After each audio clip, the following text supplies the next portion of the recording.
Bismillahirrahmanirrahim. Assalamualaikum warahmatullahi wabarakatuh.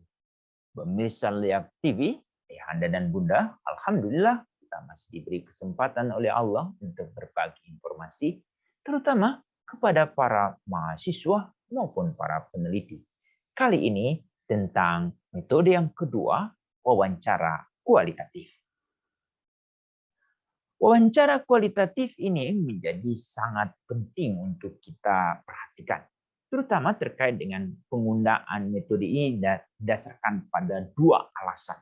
Pertama adalah dengan wawancara, peneliti dapat menggali tidak saja apa yang diketahui dan dialami oleh subjek yang sedang diteliti, tetapi juga apa yang tersembunyi jauh di dalam diri subjek penelitian.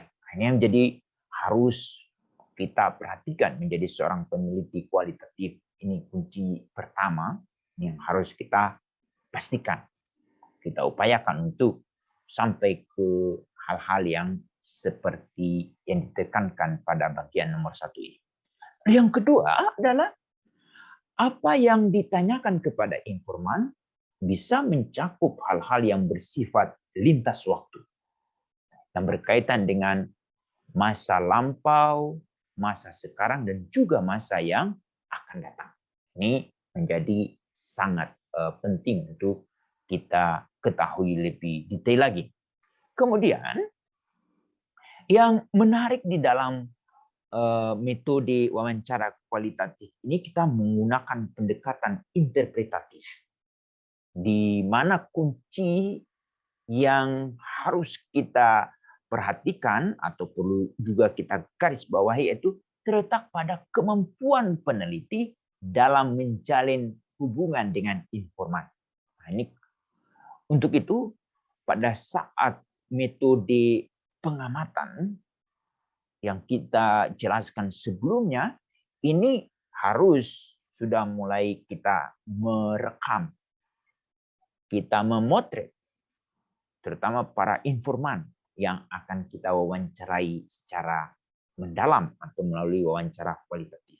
Dengan kita sudah memiliki informasi yang banyak, lalu sudah dekat dengan terutama key informan kita atau informan kunci, akhirnya kita akan lebih mudah untuk menangkap atau merekam semua proses-proses yang ada di lapangan, lalu yang kemudian kita tidak lanjuti untuk melakukan wawancara.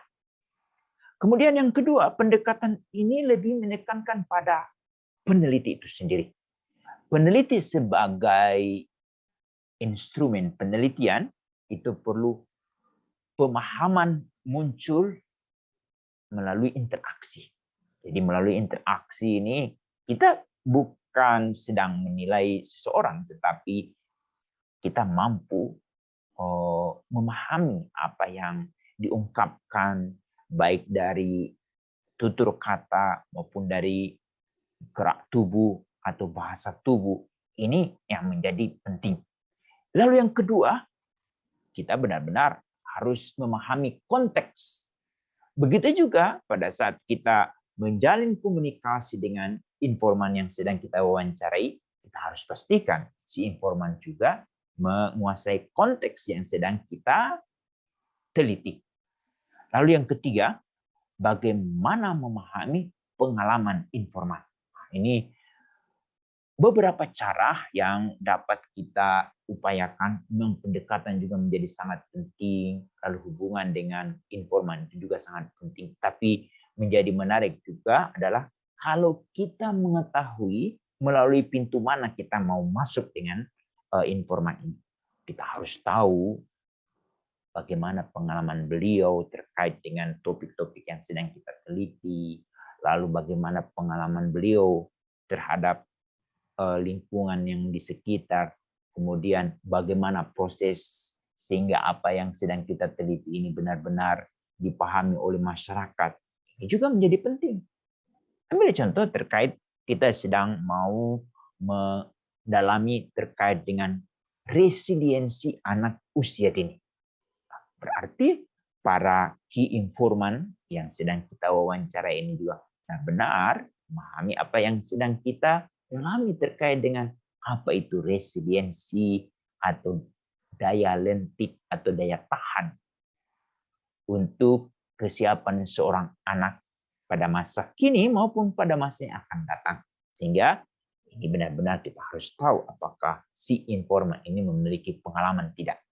Yang menjadi hal penting.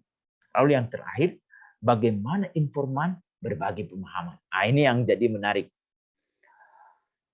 Kami sebagai orang yang memiliki, meskipun baru sedikit terkait dengan proses-proses penelitian kualitatif, tapi lumayan kita harus memiliki pemahaman yang banyak terkait dengan informan.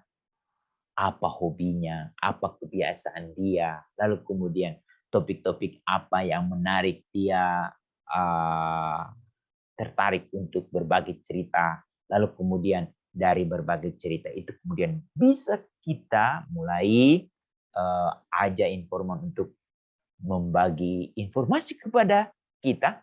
Tapi ingat, terkait dengan pengamatan wawancara kualitatif ini tidak cukup hanya sekali, tapi perlu berulang-ulang karena ada beberapa hal yang perlu kita minta klarifikasi sehingga data yang kita kumpulkan menjadi sebuah eviden dan ini kemudian menjadi benar-benar menjadi kebutuhan kita pada saat menganalisis sebuah laporan penelitian.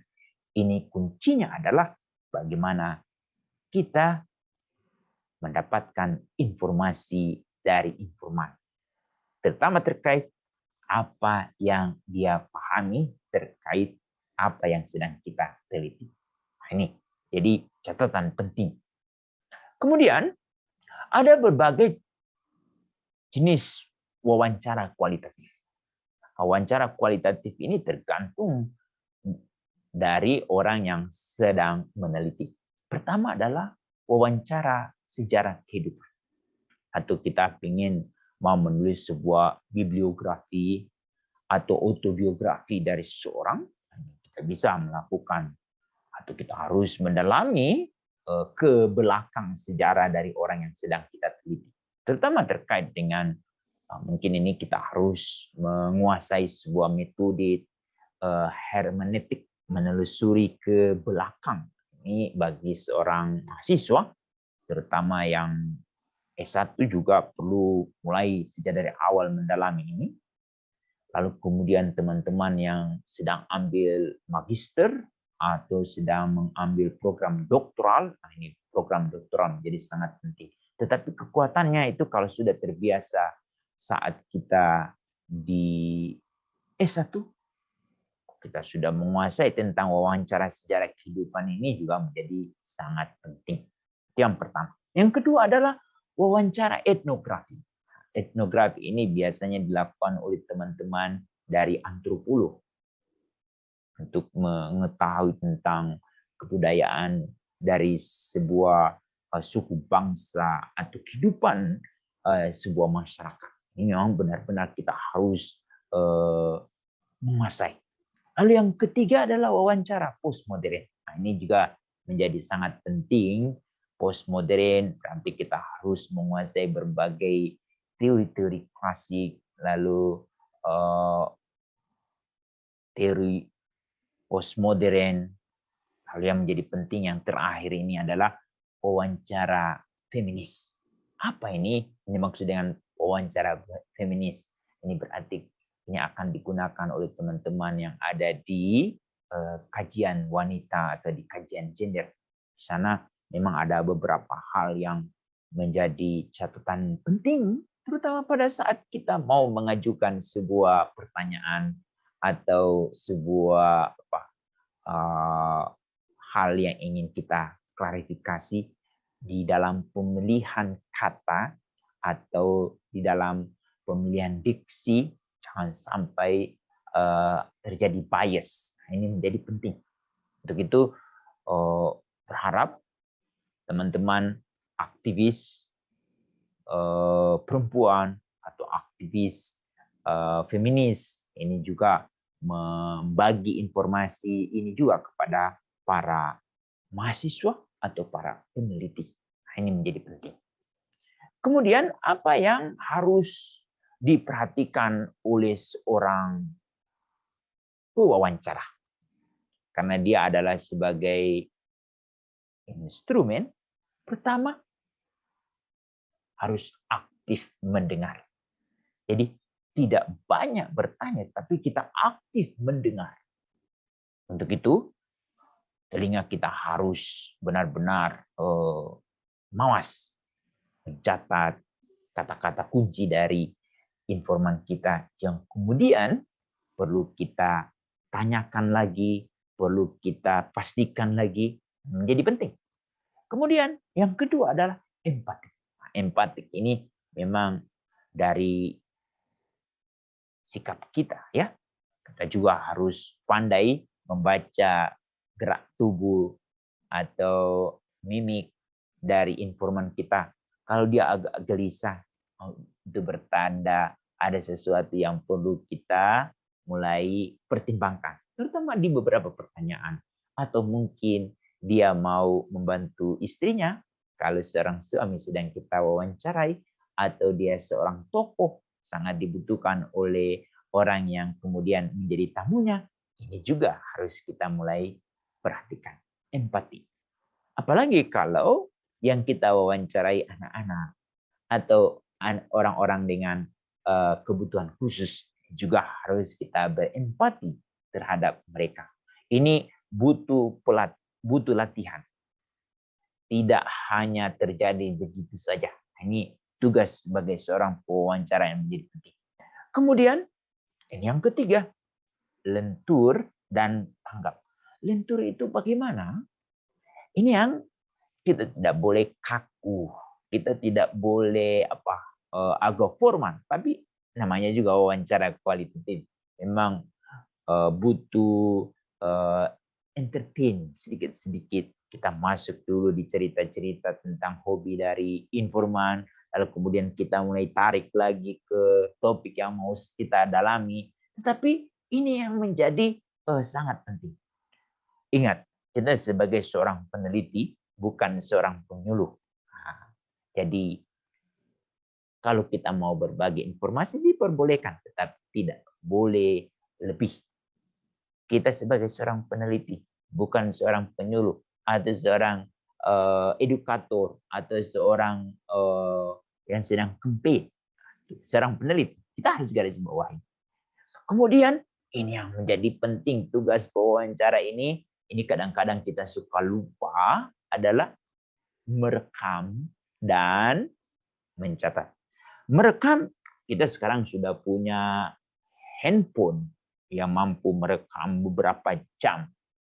Tetapi ini semua harus seizin dari orang yang kita wawancarai. Yang menjadi penting.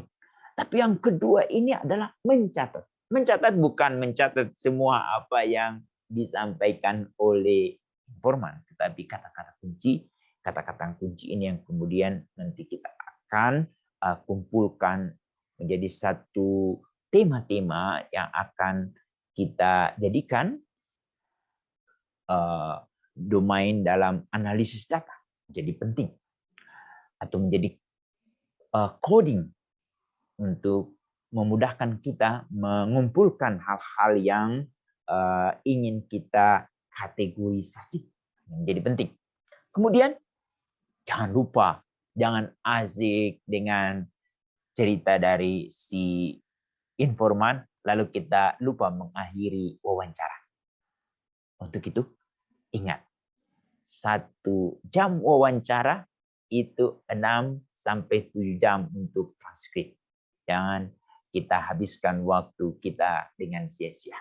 Untuk itu, kita harus pandai-pandai dan kita harus mengakhiri untuk memastikan, insya Allah, kalau ada waktu, saya ingin kembali lagi ke Bapak, kepada Ibu, atau kepada informan kita, karena ada beberapa hal yang ingin kami dalami lagi. Nah, ini juga perlu ada persetujuan.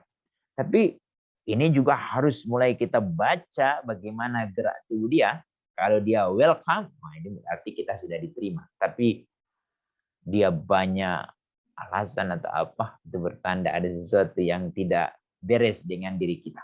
Ini harus diingat oleh para mahasiswa dan para peneliti. Lalu kemudian yang paling penting adalah menyiapkan panduan wawancara. Panduan wawancara ini hanya sebagai alat bantu untuk menghindarkan kita jangan sampai kita keluar dari topik penelitian kita. Meskipun kita sebagai instrumen, tapi kita harus dipandu juga. Ini karena kita memiliki keterbatasan sebagai seorang manusia.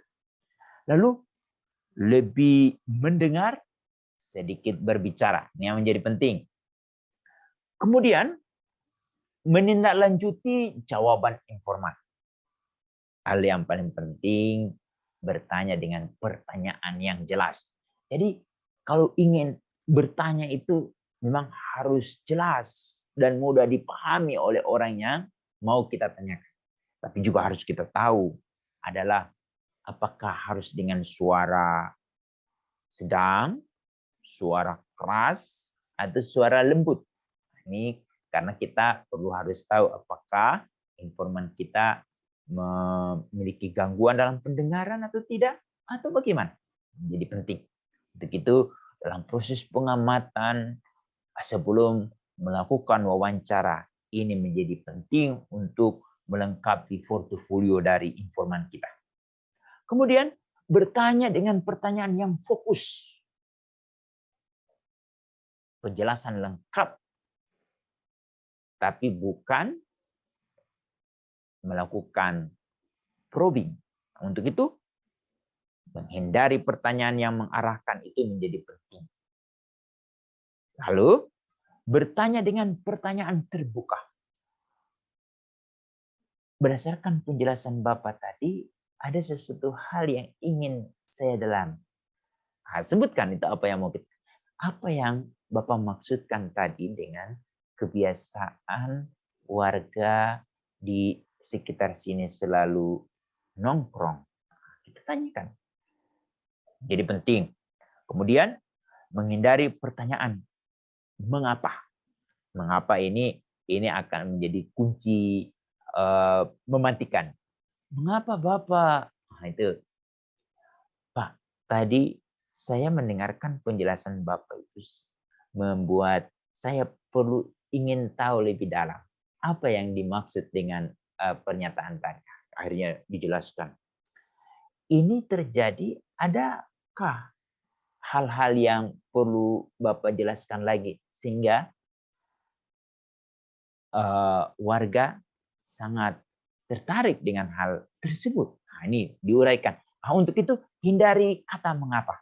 Jadi bagaimana, apa, lalu perlu kita ulangi lagi pernyataan beliau atau informan yang kemudian membuat aliran informasi dari informan itu benar-benar seperti air yang dituangkan dari teko ke gelas. Nah, ini menjadi pentingnya. Kemudian jangan menyerah. Ini memang senang kita sebagai seorang kalau seorang edukator atau seorang penyuluh itu langsung menyerah. Tapi kita sebagai seorang peneliti ini menjadi penting. Kita biarkan si informan menjelaskan tentang apa yang dia ketahui, lalu apa yang dia pahami, lalu kemudian kita perlu tekankan. Tadi Bunda menyampaikan hal itu, ada sesuatu yang perlu ingin saya dalami. Apa yang dimaksud dengan itu Bunda? Itu yang bisa kita ganti dengan kata-kata apa yang sudah kita garis bawahi. Itu boleh, tapi kalau kami terbiasa, Bun, boleh koma dulu enggak? Nah, itu menanda bahwa ada sesuatu yang perlu kita tanyakan. Bunda, belum titik loh, masih koma. Dapatkah Bunda menjelaskan hal ini? Nah, ini menjadi penting. Jadi tergantung dari latihan-latihan yang kita lakukan di lapangan. Kemudian menjaga perhatian informan. Hati-hati kalau informan sudah mulai melakukan gerakan-gerakan aneh, ini bertanda ada hal yang harus mulai kita akhiri wawancara. Dan kita buat janji, insya Allah kita ketemu lagi. Tugas wawancara yang terakhir. Apa? Sabar. Sabar di sini menjadi penting. Kita sudah janji ketemu jam ini, tapi beliau ada tamu, kita tunggu dulu. Kita kalau bisa, karena kita sangat membutuhkan dan kita sangat perlu apa yang nantinya akan dia sampaikan, dan orang yang menyampaikan itu dalam kondisi rileks, dia tidak ada tamu dan tidak ada orang yang mengganggu, lalu kemudian kita masuk dan kita diterima dengan lapang dada, itu satu keuntungan yang sudah kita dapatkan. Tapi kuncinya adalah sabar. Tapi ada hal yang harus juga diketahui oleh para peneliti dan para mahasiswa. Di wawancara kualitatif ada berbagai masalah yang akan muncul. Yang perlu dicatat. Pertama, memahami budaya informan. Seperti kami adalah berasal dari Sulawesi, Gorontalo. Bagaimana kalau kita mau meneliti dengan orang Sunda? Kita harus juga sedikit-sedikit tahu, tapi kita tidak sampai harus menjadi orang Sunda. Ini menjadi penting. Tidak harus menjadi orang Jawa, tidak harus menjadi orang Melayu. Tapi karena kita sudah bisa berbahasa Indonesia, berarti sudah bisa berbahasa Melayu. Juga menjadi penting. Ini yang harus disadari oleh seorang mahasiswa atau seorang peneliti. Penguasaan terhadap budaya informan menjadi penting. Ada 6 unsur kebudayaan dari Kuncoro Ningrat. Kita harus dalami itu sebelum kita menemui informan kita. Itu yang pertama. Yang kedua, penguasaan bahasa. Penguasaan bahasa menjadi penting, tetapi jangan memaksakan diri, karena kita berada di Indonesia ini sangat beruntung. Hampir seluruh warga Indonesia bisa berbahasa Indonesia. Apalagi kalau kita ke Indonesia Timur, mereka itu benar-benar sangat respect dan sangat menghargai bahasa Indonesia. Kalau kita ke Indonesia Barat, ada Melayu, ada Batak, ada Aceh. Lalu kita berada di Pulau Jawa atau Pulau Bali, atau Pulau Kalimantan, atau Pulau Sulawesi, bahasa Indonesia menjadi bahasa penghubung. Ini juga menjadi keberuntungan bagi kita. Tapi ada beberapa informan yang benar-benar mereka tidak lancar berbahasa Indonesia. Itu berarti kita harus mendalami sedikit-sedikit bahasa daerah informan. Kemudian yang ketiga, wawancara dilangsungkan secara bersahabat.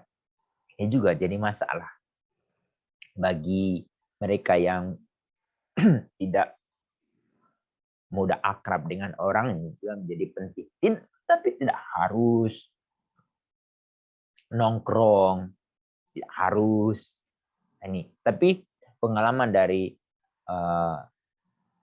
Prof. Marsudi Suparan, beliau berbagi cerita di kelas kami untuk meneliti gelandangan. Beliau harus seperti yang sedang dia teliti. Nah, juga menjadi penting. Kemudian mengontrol pembicaraan. Ini juga sampai kita terhanyut dengan topik-topik lain, akhirnya kita lupa bahwa kita sedang meneliti sebuah topik, ya, menjadi penting. Kemudian subjektif, lalu refleksivitas, harus refleks. Tapi subjektif, Ini jadi masalah ini ya. Kalau kita tidak memahami ini jadi masalah besar. Makanya ini kami sebutkan sebagai sebuah masalah. Paham antara perbedaan dan persamaan. Juga harus paham. Kemudian ini yang jadi masalah tadi kami sudah sampaikan, mentranskrip hasil wawancara. Paham akan waktu, 1 jam wawancara, 6 sampai 7 atau sampai 8 jam transkrip. Apalagi kalau yang diwawancarai itu suaranya kecil, kemudian mikrofon kita juga tidak berkualitas. Nah, ini yang harus, kalau kami dulu harus menggunakan tape recorder, maju mundur, taktuk. Tapi dengan zaman sekarang kita sudah dimudahkan. Apalagi kalau ayahanda dan bunda atau para mahasiswa atau para peneliti menggunakan sebuah atau satu software yang dibuat oleh teman-teman peneliti dari Prancis, F4. Nah, itu ada. Tapi sekarang versinya udah berubah. Kalau waktu kami meneliti itu kami gunakan. Kemudian transkrip adalah bagian penting dalam analisis data. Juga menjadi masalah. Transkrip harus perhatikan. Mengecek reliabilitas transkrip. Harus kita cek. Untuk itu kita harus cocokkan wawancara ini, transkrip ini dengan catatan lapangan.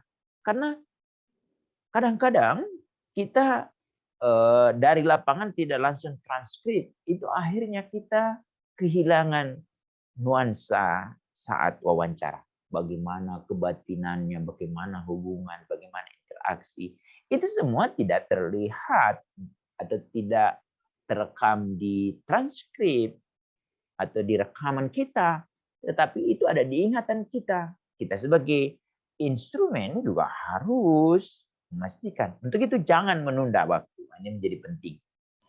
Menyediakan analisis data yang berkait dengan transkrip, catatan proses, wawancara, dan catatan analisis juga menjadi sangat penting. Tapi yang paling penting, jadi masalah juga yang harus dihadapi adalah kelengkapan transkrip tergantung pada jenis data. Pause, di menjeda, intonasi, dan lain-lain. Ini yang dapat kami bagikan terkait dengan metode kedua, wawancara kualitatif. Semoga ayahanda dan bunda dapat memahaminya. Kalau belum, harus latihan. Jadi berlatih itu menjadi penting. Untuk itu, mari kita menjadi seorang mahasiswa atau seorang peneliti yang menguasai pendekatan kualitatif. Demikian, kita berjumpa lagi insya Allah pada tema yang berikut. Demikian, Assalamualaikum warahmatullahi wabarakatuh.